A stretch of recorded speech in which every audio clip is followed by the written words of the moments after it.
I wanted to learn martial arts because I've seen a fight where a little guy just flattened a big guy, and I asked him, how did you do that? He said, martial arts. So I went to a Taekwondo school, and they were kicking the ceiling. I said I could never do that. And I went to a Schulte school, and I said, no, that's too dull for me. So I stopped by at the West LA school of at Parker's, and I happened to run into Danny Nasano. And I said, what do you do here? He said, we do self-defense. And he showed me a few self-defense techniques. And I said, I can learn that. I had been in the school maybe for a week or two, and then Ed Parker walked in. I didn't know him at that time. And he looked around and he said, I see a new face in here. He came over and he said, what's your name? I said, Rainer Schulte. And he said, that's a German name, isn't it? I said, yes. He said, yeah, I can tell by your accent. So then he said, oh, my wife, Leilani, her great-great-grandparents, father, came from Germany. I said, oh, yeah? Yeah, he said, and they were connected to a printing publishing company in Germany. And he said, since you have connection to Germany, why don't you try to investigate a little bit? I said, I'll do that.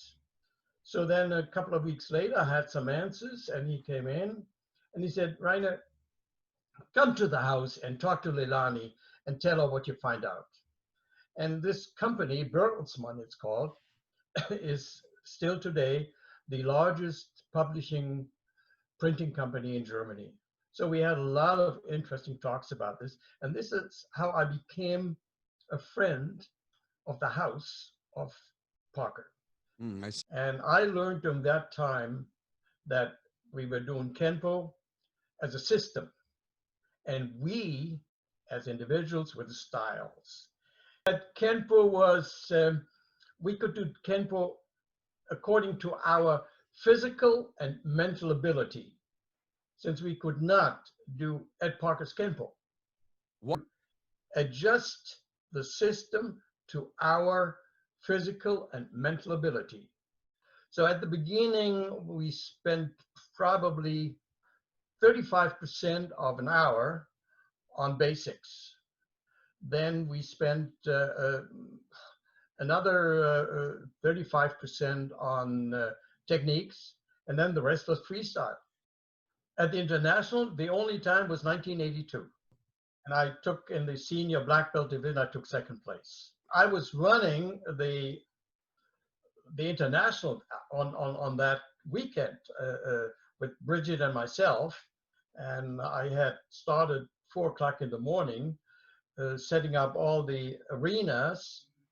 32, I think we had at that time. Right. 72, I started the first Kenpo karate in Germany, which was tough.